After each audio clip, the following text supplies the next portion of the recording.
ओम नमो भगवते वासुदेवाय। भागवत पुराण दशम स्कंद 12वां अध्याय अघासुर का उद्धार। श्री सुखदेव जी कहते हैं, परीक्षित, एक दिन नंदन श्याम सुंदर वन में ही कलेवा करने के विचार से बड़े तड़के उठ गए और शिंगी बाजे की मधुर मनोहर ध्वनि से अपने साथी ग्वाल बालों को मन की बात जनाते हुए उन्हें जगाया और बछड़ों को आगे करके वे ब्रजमंडल से निकल पड़े। श्री कृष्ण के साथ ही उनके प्रेमी सहस्त्रों ग्वाल बाल सुंदर छीके बेत शिंगी और बांसुरी लेकर तथा अपने सहस्त्रों बछड़ों को आगे करके बड़ी प्रसन्नता से अपने अपने घरों से चल पड़े। उन्होंने श्री कृष्ण के अगणित बछड़ों में अपने अपने बछड़े मिला दिए और स्थान स्थान पर बालोचित खेल खेलते हुए विचरने लगे। यद्यपि सब के सब ग्वाल बाल कांच, धूदची, मणि और स्वर्ण के गहने पहने हुए थे, फिर भी उन्होंने वृंदावन के लाल पीले हरे फलों से, नई नई कोपलों से, गुच्छों से, रंग बिरंगे फूलों और मोर पंखों से तथा गेरू आदि रंगीन धातुओं से अपने को सजा लिया। कोई किसी का छीका चुरा लेता तो कोई किसी की बेंत या बांसुरी। जब उन वस्तुओं के स्वामी को पता चलता तब उन्हें लेने वाला किसी दूसरे के पास दूर फेंक देता, दूसरा तीसरे के और तीसरा और भी दूर चौथे के पास। फिर वे हंसते हुए उन्हें लौटा देते। यदि श्याम सुंदर श्री कृष्ण वन की शोभा देखने के लिए कुछ आगे बढ़ जाते तो पहले मैं छूऊंगा, पहले मैं छूऊंगा, इस प्रकार आपस में होड़ लगाकर सब के सब उनकी ओर दौड़ पड़ते और उन्हें छू छू कर आनंद मग्न हो जाते। कोई बांसुरी बजा रहा है तो कोई सिंगी ही फूंक रहा है, कोई कोई भौरों के साथ गुनगुना रहे हैं तो बहुत से कोयलों के स्वर में स्वर मिलाकर कुहू कुहू कर रहे हैं। एक और कुछ ग्वाल बाल आकाश में उड़ते हुए पक्षियों की छाया के साथ दौड़ लगा रहे हैं तो दूसरी ओर कुछ हंसों की चाल की नकल करते हुए उनके साथ सुंदर गति से चल रहे हैं। कोई बगुले के पास उसी के समान आंखें मूंद कर बैठ रहे हैं तो कोई मोरों को नाचते देख उन्हीं की तरह नाच रहे हैं। कोई कोई बंदरों की पूंछ पकड़कर खींच रहे हैं तो दूसरे उनके साथ इस पेड़ से उस पेड़ पर चढ़ रहे हैं। कोई कोई उनके साथ मुंह बना रहे हैं तो दूसरे उनके साथ एक डाल से दूसरी डाल पर छलांग मार रहे हैं। बहुत से ग्वाल बाल तो नदी के कछार में छपका खेल रहे हैं तो उसमें फुदकते हुए मेढकों के साथ स्वयं भी फुदक रहे हैं। कोई पानी में अपनी परछाई देखकर उसकी हंसी कर रहे हैं तो दूसरे अपने शब्द की प्रतिध्वनि को ही बुरा भला कह रहे हैं। भगवान श्री कृष्ण ज्ञानी संतों के लिए स्वयं ब्रह्मानंद के मूर्तिमान अनुभव हैं। दास्य भाव से युक्त भक्तों के लिए वे उनके आराध्य देव परम ऐश्वर्यशाली परमेश्वर हैं और माया मोहित विषयांधों के लिए वे केवल एक मनुष्य बालक हैं। उन्हीं भगवान के साथ वे महान पुण्यात्मा ग्वाल बाल तरह तरह के खेल खेल रहे हैं।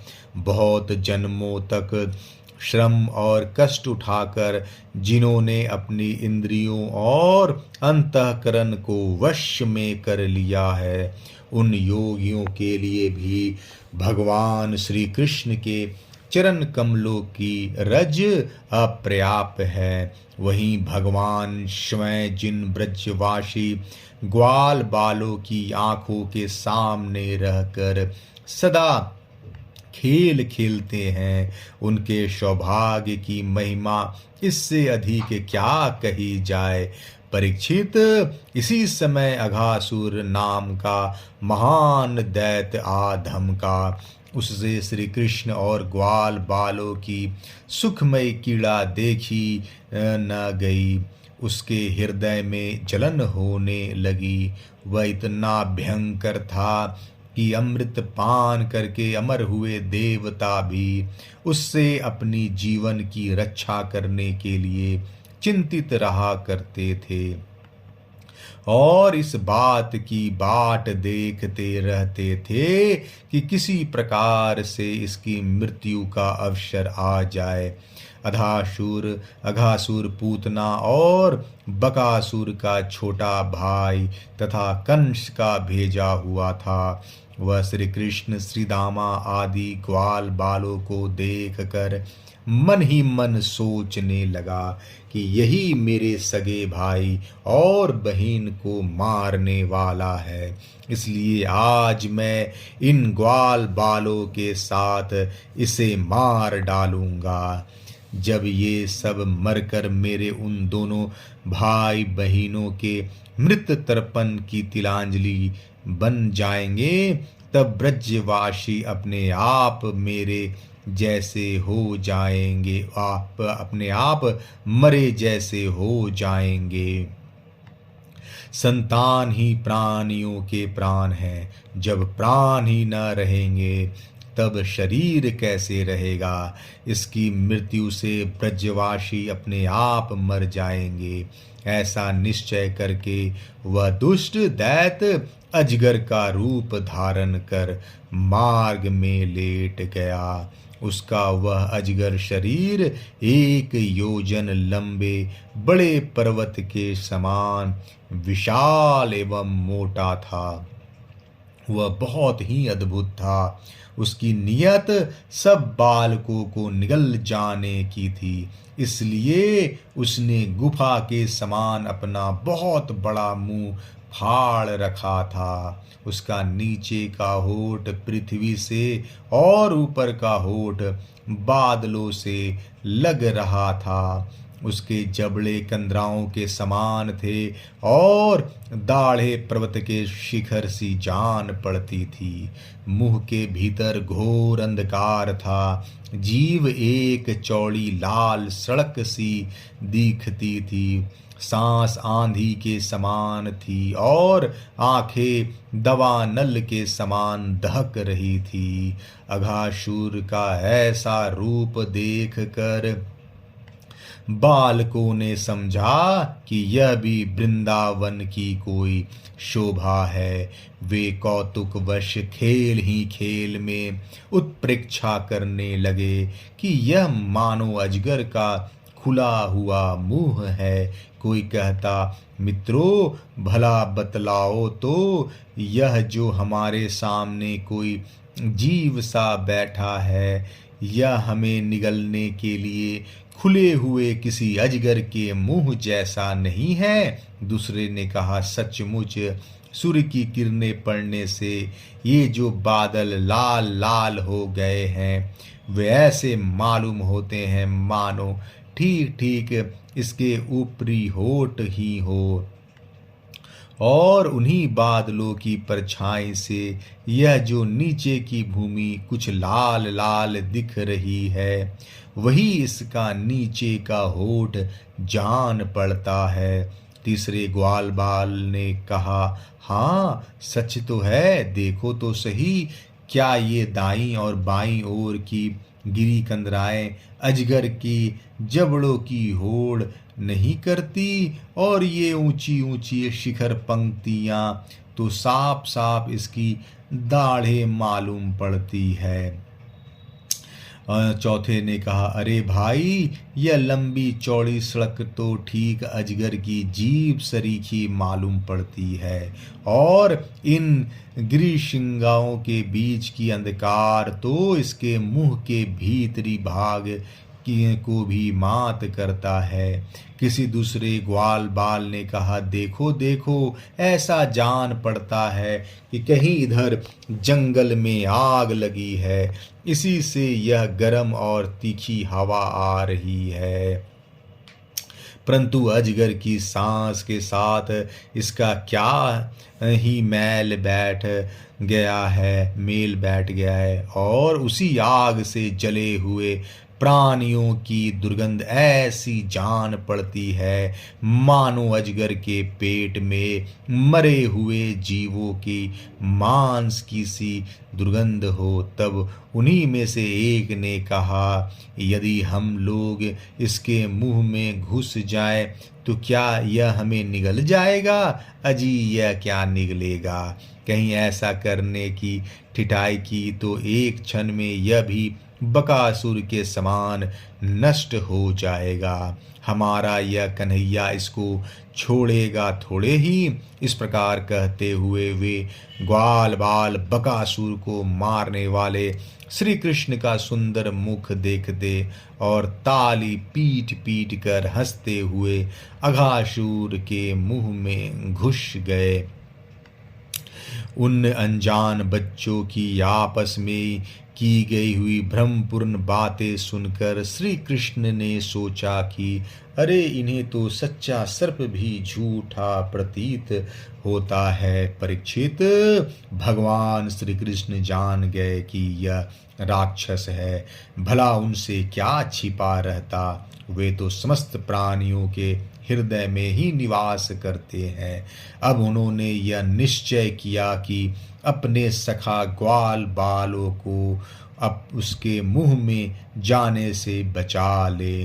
भगवान इस प्रकार सोच ही रहे थे कि सब के सब ग्वाल बाल बछड़ों के साथ उस असुर के पेट में चले गए, परंतु अघासुर ने अभी उन्हें निगला नहीं। इसका कारण यह था कि अघासुर अपने भाई बकासुर और बहिन पूतना के वध की याद करके इस बात की बाट देख रहा था कि उनको मारने वाला श्री कृष्ण मुंह में आ जाए, तब सबको एक साथ ही निगल जाऊं। भगवान श्री कृष्ण सबको अभय देने वाले हैं। जब उन्होंने देखा कि ये बेचारे ग्वाल बाल, जिनका एकमात्र रक्षक मैं ही हूँ, मेरे हाथ से निकल गए और जैसे कोई तिनका उड़कर आग में गिर पड़े, वैसे ही अपने आप मृत्यु रूप अघासुर की जठा रागनी के ग्रास बन गए। तब दैव की इस विचित्र लीला पर भगवान को बड़ा विस्मय हुआ और उनका हृदय दया से द्रवित हो गया। वे सोचने लगे कि अब मुझे क्या करना चाहिए। ऐसा कौन सा उपाय है जिससे इस दुष्ट की मृत्यु भी हो जाए और इन संत स्वभाव भोले भाले बालकों की हत्या भी न हो। ये दोनों काम कैसे हो सकते हैं? परीक्षित, भगवान श्री कृष्ण भूत भविष्य वर्तमान सबको प्रत्यक्ष देखते रहते हैं। उनके लिए यह उपाय जानना कोई कठिन न था। वे अपने कर्तव्य निश्चय करके स्वयं उनके मुंह में घुस गए। उस समय बादलों में छिपे हुए देवता भयवश हाय हाय पुकार उठे और अघासुर के हितैषी कंस आदि राक्षस हर्ष प्रकट करने लगे। अघासुर बछड़ों और ग्वाल बालों के सहित भगवान श्री कृष्ण को अपनी दाढ़ों से चबाकर चूर चूर कर डालना चाहता था, परंतु उसी समय अविनाशी श्री कृष्ण ने देवताओं की हाय हाय सुनकर उसके गले में अपने शरीर को बड़ी फुर्ती से बढ़ा लिया इसके बाद भगवान ने अपने शरीर को इतना बड़ा कर लिया कि उसका गला ही रुंध गया, आंखें उलट गई, वह व्याकुल होकर बहुत ही छटपटाने लगा। सांस रुक कर सारे शरीर में भर गई और अंत में उसके प्राण ब्रह्मरंध्र फोड़कर निकल गए। उसी मार्ग से प्राणों के साथ उसकी सारी इंद्रियां भी शरीर से बाहर हो गई। उसी समय भगवान मुकुंद ने अपनी अमृतमयी दृष्टि से मरे हुए बछड़ों और ग्वाल बालों को जिला दिया और उन सबको साथ लेकर वे अघासुर के मुंह से बाहर निकल आए। उस अजगर के स्थूल शरीर से एक अत्यंत अद्भुत और महान ज्योति निकली। उस समय उस ज्योति के प्रकाश से दशों दिशाएं प्रज्वलित हो उठी। वह थोड़ी देर तो आकाश में स्थित होकर भगवान के निकलने की प्रतीक्षा करती रही। जब वे बाहर निकल आए तब वह सब देवताओं के देखते देखते उन्हीं में समा गई। उस समय देवताओं ने फूल बरसाकर, अप्सराओं ने नाचकर, गंधर्वों ने गाकर, विद्याधरों ने बाजे बजाकर, ब्राह्मणों ने स्तुति पढ़कर और पार्षदों ने जय जयकार के नारे लगाकर बड़े आनंद से भगवान श्री कृष्ण का अभिनंदन किया, क्योंकि भगवान श्री कृष्ण ने अघासुर को मारकर उन सब का बहुत बड़ा काम किया था।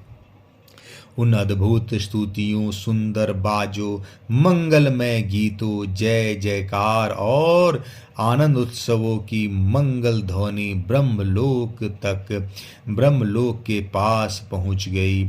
जब ब्रह्मा जी ने वह ध्वनि सुनी तब वे बहुत ही शीघ्र अपने वाहन पे चढ़कर वहां आए और भगवान श्री कृष्ण की यह महिमा देख कर आश्चर्यचकित हो गए।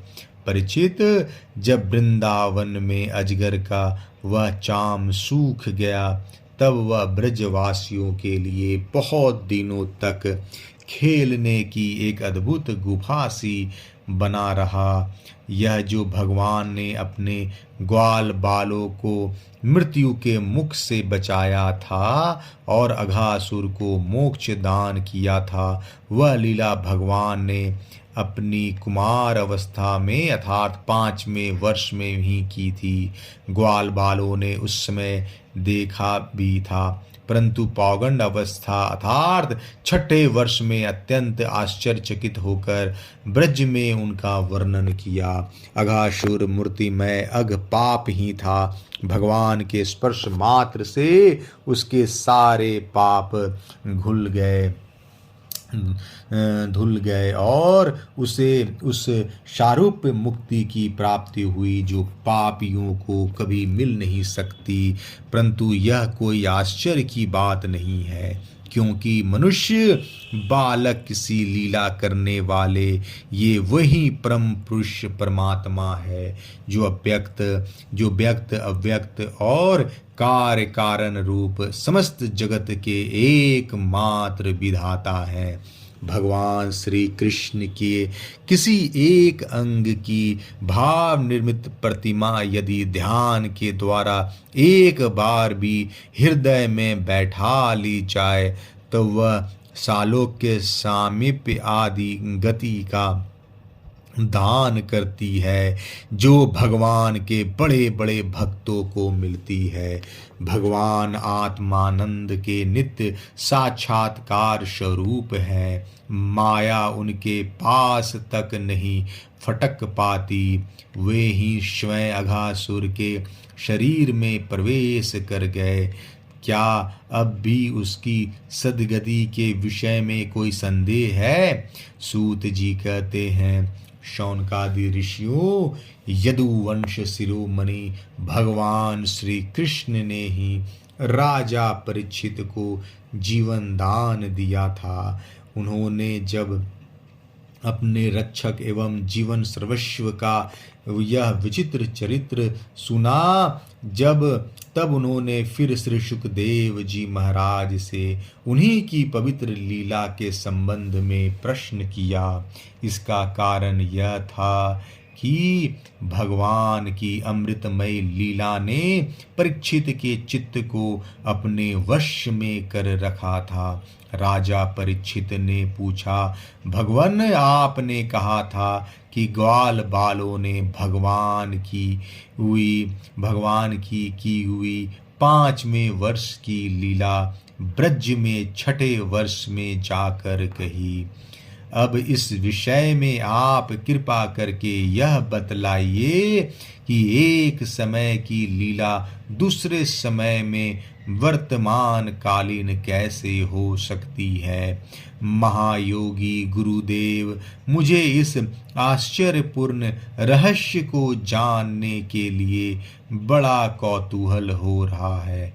आप कृपा करके बतलाइए। अवश्य ही इसमें भगवान श्री कृष्ण की विचित्र घटनाओं को घटित करने वाली माया का कुछ न कुछ काम होगा, क्योंकि और किसी प्रकार ऐसा नहीं हो सकता। गुरुदेव, यद्यपि छात्र योचित धर्म ब्राह्मण सेवा के विमुख होने के कारण मैं अपराधी नाम मात्र का क्षत्रिय हूँ, तथापि हमारा अहोभाग्य है कि हम आपके मुखारविंद से निरंतर झरते हुए परम पवित्र मधुमय श्री कृष्ण लीलामृत का बार बार पान कर रहे हैं। सूत जी कहते हैं, भगवान के परम प्रेमी भक्तों में श्रेष्ठ शौनक जी, जब राजा परीक्षित ने इस प्रकार प्रश्न किया तब श्री सुखदेव जी को भगवान की वह लीला स्मरण हो आई और उनकी समस्त इंद्रियां तथा अंतःकरण विवश होकर भगवान की नित्य लीला में खींच गए। कुछ समय के बाद धीरे धीरे श्रम और कष्ट से उन्हें ब्रह्म ज्ञान हुआ। तब वे परीक्षित से भगवान की लीला का वर्णन करने लगे। 12वां अध्याय समाप्त। जय श्री कृष्णा।